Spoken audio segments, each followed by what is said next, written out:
como siempre, le agradezco mucho, le valoro la oportunidad que nos da para ingresar hasta sus hogares. Tengo la oportunidad de entrevistar al diputado Jesús Villarreal. Gracias por su tiempo. Al contrario, muchas gracias. Bueno, varios son los temas que nos ocupan en Chihuahua. Primero, no queremos repetir los errores del pasado, en donde el gobernador era el que decidía absolutamente por sobre todos los demás poderes. Así es que aprovecho para preguntarles, ¿Javier Corral decide sobre el Congreso?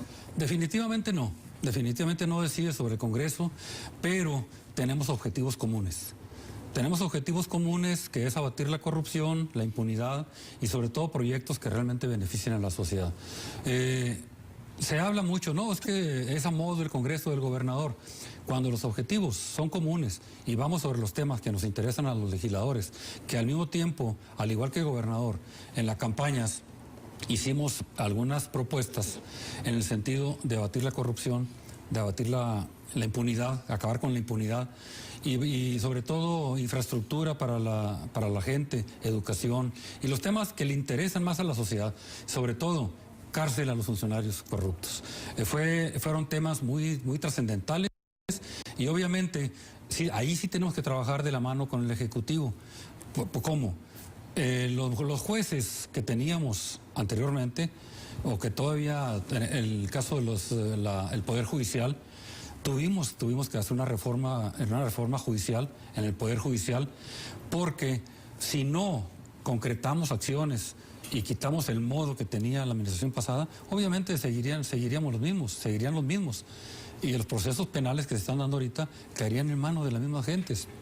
A eso me refiero, que trabajamos de la mano en objetivos comunes. Sí, el famoso blindaje jurídico que pretendían darse, es lo que así le ha llamado a la gente, ¿no? Así es, de hecho sí hubo un blindaje pues, de la administración pasada. Quisieron amarrar los cabos en todos los sentidos, tanto en lo financiero, tanto en lo legal, que por ahí tuvimos que entrar, quitar ese blindaje para poder procesar todos los problemas que tenían de corrupción. Hablando de corrupción, ¿para cuándo la ley anticorrupción para el Estado? Porque lo hacen porque se puede, y se puede porque no pasa nada si son sorprendidos. Sí, mira, definitivamente tenemos plazos. Tenemos plazos hasta el 18 de julio para presentar ya el proyecto y aprobar la ley del Sistema Estatal Anticorrupción. Pudiéramos hacerlo muy rápido, pero no la intención. Hemos estado trabajando con los magistrados, con el mismo Ejecutivo, con los abogados de aquí del Legislativo, para procesar esta información.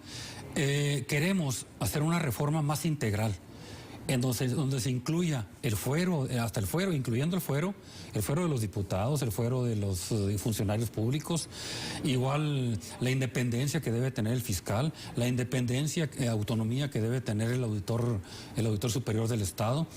Todos esos temas nos interesan mucho y queremos involucrarlos y meterlos en el Sistema Estatal Anticorrupción. Eso va a provocar la modificación y la reforma a leyes y hasta la misma Constitución del Estado. Entonces, si nos abocamos a hacer la reforma integral, quizá nos lleve más tiempo, porque el 18 de julio tenemos como límite para tener los nombramientos, inclusive ya del fiscal general, del auditor, de todos. Pero hemos coincidido en el tema de que necesitamos hacer una reforma más integral que incluya todo, porque si lo hacemos al vapor, nos lo exigen que esté el 18 de julio, pero lo básico, lo elemental, lo que nos exigen es homologar la ley federal con la ley estatal, que le podemos hacer así, rápido.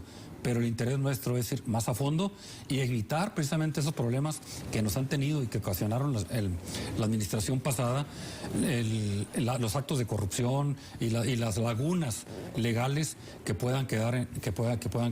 A ver, cuando gobernaba César Duarte Chihuahua, se pretendió promover con fuerza al entonces fiscal general, pero como ahora el responsable de este nuevo esquema anticorrupción, ¿cómo iba a investigar a quien fue su jefe?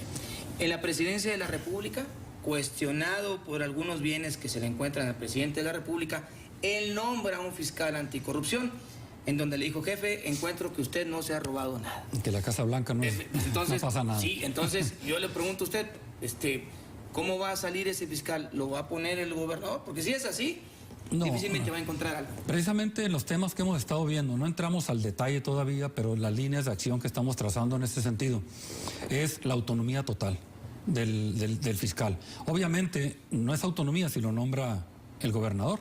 Tanto ni al fiscal, ni al auditor, ni a la función pública, que también la Secretaría de Función Pública la traemos también en este proceso, que la Secretaría de Función Pública debe estar ajena al gobierno del Estado. ¿Cómo es posible que la Secretaría de Función Pública esté integrada como una Secretaría de Gobierno del Estado? Así es. O sea, es una contradicción. Esos temas precisamente nos están llevando tiempo y obviamente queremos la autonomía total. Estamos en la decisión si el fiscal lo nombra el Congreso del Estado o lo nombra un consejo de ciudadanos distinguidos que cooperen y que estén al pendiente de todo esto. Estamos en este proceso, no lo hemos concluido, pero estamos trabajando en ese sentido. Se lo preguntaba una vez, se lo pregunto de nuevo. ¿Sigue siendo el PAN mayoría en el Congreso? Porque de repente parece que las que son primera o segunda minoría, pues si hacen alianzas con algunas fracciones del mismo PAN, están rebasados. Mira, de hecho, los de PAN no somos mayoría, ¿eh? Nos falta un diputado para ser mayoría, pero definitivamente somos independientes totalmente en ese sentido. Consensamos. Hacemos consensos políticos porque en algunas acciones, como las reformas constitucionales, como esta misma reforma que viene en camino, que es el sistema estatal anticorrupción, necesitamos las 2/3 partes para poder sacar el proyecto. Ahí el convencimiento, la razón, el debate con los partidos se está dando. Estamos trabajando en ese sentido y obviamente nuestra autonomía la conservamos nuestros principios, nuestra ideología y en ese sentido, la mayoría no la componemos en el Congreso. Nos faltaría un diputado para ser mayoría. Somos mayoría relativa, que con un diputado más seríamos mayoría definitiva. Bueno, ahora, varios son los asuntos que nos ocupan en el Estado. En el tema de las famosas reelecciones, que de manera inédita hoy traen como locos a los presidentes municipales y, por qué no decirlo, a los propios diputados. Desde el primer día en que tomaron protesta, ya están hablando de la reelección. ¿Ya están las condiciones dadas para que ese proceso se dé? ¿Hay condiciones claras? Estamos trabajando precisamente en eso. Apenas iniciamos. Vamos a iniciar más bien las mesas técnicas. Obviamente estamos proponiendo se junten las comisiones de primera de gobernación y segunda de gobernación dentro del mismo Congreso para que cumpliendo con los reglamentos y las leyes de aquí del Congreso, esas dos comisiones nombren las mesas técnicas. Esas mesas técnicas van a trabajar en ese sentido, que habrá consultas ciudadanas. Habrá el consenso en los mismos partidos. En las dos comisiones de gobernación, tanto primera y segunda, están compuestas por todas las fracciones. Y como nunca, en este Congreso somos 9 partidos los que componemos el Congreso. Entonces, en estas comisiones están integradas todas las fracciones. Y ahí se va a dar el debate, se va a dar todas las acciones. Es complicado, es muy complicado legislar para uno mismo. Totalmente complicado. Porque esto se tiene que dar para este proceso que por primera vez hay reelección. Entonces ahí sí nosotros tenemos que actuar con una total honestidad, con total convicción de que queremos hacer bien las cosas. Bueno, esas características no se las conocemos mucho los políticos, será algo inédito. Oiga, no, diputado, a ver, aprovecho para preguntarle, ¿cuándo se irían entonces aquellos que buscarían una reelección y tendríamos un Congreso lleno de suplentes y una entidad llena de municipios con suplentes? ¿Cuándo sería eso? Mira, es complicado, aún no tenemos los temas. La ley federal establece que sean 2 meses, 2 meses de separación del cargo, pero se está en ese análisis porque sería un caos, como tú lo acabas de comentar, todo el Congreso con suplentes, todo el Estado, los presidentes municipales con suplentes, que no sabemos en sí, a lo mejor están mejor preparados que nosotros, obviamente algunos, pero no habrá una continuidad, y una gobernabilidad, como bien lo comentas. En ese proceso estamos de análisis y ojalá ya pronto tengamos esto, y quizás en unos 15 días ya tengamos un anteproyecto que ya podamos definir y consensarlo con la sociedad, consensarlo con foros y ya tener una idea clara. Y los más inquietos ahorita son los llamados independientes. ¿Ellos están incluidos dentro del proceso de reelección o aún no en este escenario? Está también eso, se está contemplando si van por firmas, si no van por firmas, porque ya son parte de... Y también hay algunas cosas que ellos se puede considerar que tienen algunos beneficios por ser independientes que los partidos políticos no tienen. Habrá que homologar las mismas circunstancias para todos, tanto para independientes como partidos, porque ya ahorita los que son ya funcionarios públicos ya elegidos, pues ya tienen otro proceso. Entonces eso lo estamos considerando precisamente dentro de esta misma reforma, y habrá ya en este anteproyecto una definición clara de cómo van a trabajar los independientes. Diputado, le agradezco su tiempo. Al contrario, muy amable, muchas gracias. Gracias a usted. Hagamos una pausa, ya continuamos.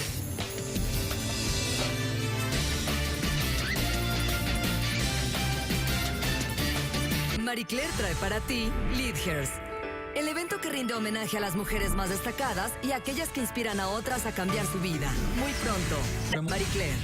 Con PAC TV 2.0 tenemos muchos más canales de deportes como Fórmula 1 Latinoamérica. Y no solo eso, ahora además tenemos más canales de películas, infantiles, música y noticias. Pero eso nos va a salir carísimo. Para nada, vamos a pagar solo 270 pesos al mes. Contrata alguno de nuestros PAC TV y obtén más horas de programación por tu dinero. La fiebre disco llegó a Play City. Vive una noche al estilo 70s, con música en vivo, sorteos en efectivo y un gran ambiente. Gira Fiebre Disco 70s. Play City Casino. Seguro la pasas bien. Aprender a programar es así de fácil. A nuestra generación le encanta la tecnología, pero lo que más nos gusta es crearla. Con Quantrix Easy Coding, aprenderlo es más fácil, divertido y totalmente gratis. Entra a quantrix.mx y ahí encontrarás todo lo que necesitas. En Quantrix puedes aprender así de rápido. Mis primeros años son los más importantes.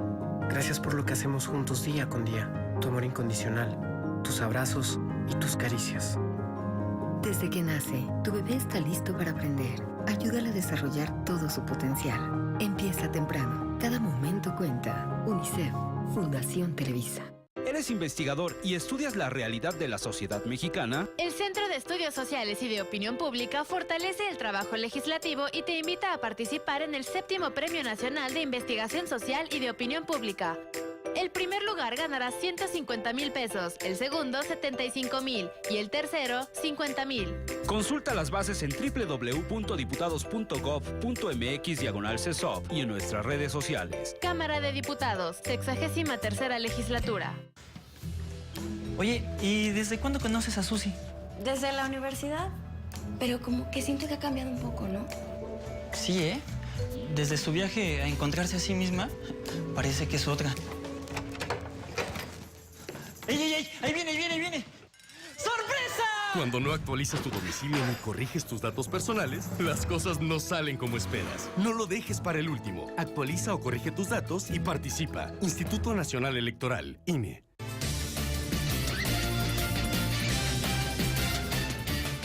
Muchas gracias por su atención. Una emisión más de La Fuerza de la Voz. En esta ocasión con nuestros queridos compañeros Raúl Ruiz, Humberto Leal Valenzuela y Rodolfo Ramos. ¿Cómo están? Muy bien, gracias por estar con nosotros. Gracias, al contrario, por permitirnos platicar con ustedes y que nos dejen sus conocimientos y sabiduría para todos los que nos hacen falta. Excepto Raúl. Bueno, vamos a comenzar. Son varios temas importantes que tenemos pendientes y queremos conocer su postura. En primer lugar, la entrevista que acabamos de escuchar, de ver por parte de Héctor González con el coordinador de la bancada panista en el Congreso local, por supuesto, el diputado Jesús Villarreal. ¿Qué les dice lo que dice este diputado? Empecemos contigo, Raúl. Sí, claro. Jesús Villarreal, bueno, me parece que es uno de los políticos ortodoxos del PAN, que sabe ser disciplinado y que sabe decir frente a una cámara de televisión que definitivamente el gobernador del estado no manda en el Congreso. Difícil de creer, difícil de aceptar. Claro. Sin embargo, lo dice con mucha certidumbre. Los tiempos del Congreso, pues son los tiempos del Congreso, según esto, pero yo creo que los tiempos del Congreso se adaptan a los tiempos del gobernante, para no decir el gobernador fulano de tal, del gobernante, y las reformas que se traten de pues, solucionar ahí en el Congreso podrán ser o fast track o slow motion. Una traducción, por favor. Muy rapiditas o en cámara lenta, ¿no? Dependiendo de cómo sea la instrucción. Y bueno, todos lo sabemos, no es algo que estemos descubriendo. El gobernador ya dijo, vamos a trabajar juntos, ¿entendiste? Y ya todo el mundo entiende, al menos los de su bancada, 16 diputados que ya se está viendo que están coordinados para sacar adelante las reformas que sean planteadas por el gobernador del estado. Así lo dejo yo en la mesa por lo pronto. Sí, la situación es que en México hemos aprendido a entender las cosas al revés, o a veces vemos a los políticos de cabeza o necesitamos ponernos de cabeza para poder entender exactamente lo que dicen. Él empieza diciendo que hay autonomía plena en el Congreso del Estado para tomar las decisiones que a ellos compete y que no hay ninguna intervención de parte del gobernador o del gobernante. Bueno, yo lo pongo en duda porque hasta ahorita en muy raras ocasiones he visto autonomía plena del Poder Legislativo. Trátese del que se trate, sea el federal o sea el de cualquier estado de la República. Sea priista, panista sea de cualquiera, no ha habido autonomía del Poder Legislativo. Y si no hay autonomía del Poder Legislativo, mucho menos hay del Poder Judicial. Entonces, es una amalgama, es una mezcla rara, es una mezcla política que se ha dado en el sistema político mexicano, donde única y exclusivamente existe el presidente para ordenar las cosas en el país. Y el presidente le ordena al Poder Judicial y el presidente le ordena al Poder Legislativo de cada entidad o de la federación. Entonces, pues no hay autonomía. O sea, eso ¿no le crees? De decirnos que el primer postulado es la autonomía plena del Poder Legislativo, bueno, o me pongo de cabeza o lo volteo la televisión, la pantalla la volteo para poder entender exactamente lo que dice. Hay...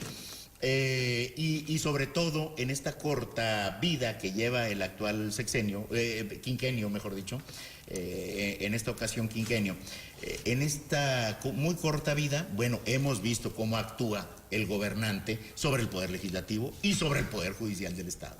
Y digo, si no hay autonomía en el Poder Legislativo, que son electos y la gente va y deposita en las urnas su voto, mucho menos del Poder Judicial, donde nadie los elige, aparecen ahí como por generación espontánea nada más, de pronto, ¡zas!, aparecieron los magistrados que conforman el Poder Judicial de la entidad, nadie los eligió, a nadie le pidieron opinión, absolutamente a nadie, solamente las estructuras del poder se eligen ante sí mismas quién se va a encargar de la justicia, y generalmente los magistrados pues también dependen del gobernador, y eso lo vimos un poquito más allá de la corta historia que lleva este quinquenio. Hacia finales del sexenio anterior vimos cómo trapearon y barrieron con el Poder Judicial del Estado, el gobernador.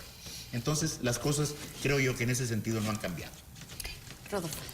Sí, definitivamente Jesús Villarreal le cae de rebote, ¿no?, la coordinación de la Diputación y se vuelve automáticamente en el líder del Congreso. La primera opción del gobernador era Blanca Gámez. Pelea el poder ahí César Jáuregui, el secretario del Ayuntamiento de Chihuahua, y Maru Campos. Con el poder, con el gobernador, y obviamente está Miguel Latorre. Tienen un intento de independencia que se puede alabar, que fue cuando en la designación del auditor. Ellos lo nombran, le dan un estate quieto al gobernador, lo hacen creer que están con él y en ese momento se lo demuestran. El gobernador hace sentir su fuerza y automáticamente los elimina. Obviamente, en este sentido, aunque Jesús Villarreal diga que van a trabajar, hay mucha división dentro de la bancada de Acción Nacional. Hay diputados que no lo dicen, pero su actitud es de división o alejamiento totalmente con las ideas del gobernador. Como bien los dicen mis compañeros, obviamente tenemos el antecedente de la legislatura pasada y del Poder Judicial pasado, que hubo mucho control. No ha cambiado absolutamente nada. Pueden decir, bueno, entonces ¿de qué se quejan? Si ya están acostumbrados, ¿por qué se quejan? Bueno, porque teníamos una expectativa. El ciudadano común tenía una expectativa de que estos iban a ser muy honrados. Tienen temas muy pendientes y nos han visto que obviamente son honrados. Digo, no roban a nadie, pero sí dejan de hacer cosas que es lo que deben de hacer. Por ejemplo, la reforma electoral. Eso lo tienen que ver. ¿Por qué? Porque están afectando, por ejemplo, al municipio de Juárez, que el presidente municipal Armando Cavada busca la reelección, o el presidente municipal de Parral. Los mismos diputados no tienen la certeza ni de quiénes van a poder reelegirse. Entonces, todas estas situaciones, ellos no tienen prisa, no llevan prisa en ningún tema más que en los que les dice el gobernador. Y obviamente, pues, como todos, yo estoy a favor de que se conserve el fuero para los diputados. No conozco, o son muy pocos casos los diputados que son rateros, que roban económicamente, pero la verdad no es el común denominador. Más bien ellos pecan de omisión. ¿Por qué? Porque no hacen o hacen lo que les dicen. Y bueno, pues esa es una práctica. Ese es otro tema. Ese es otro tema. Pero desgraciadamente este es un...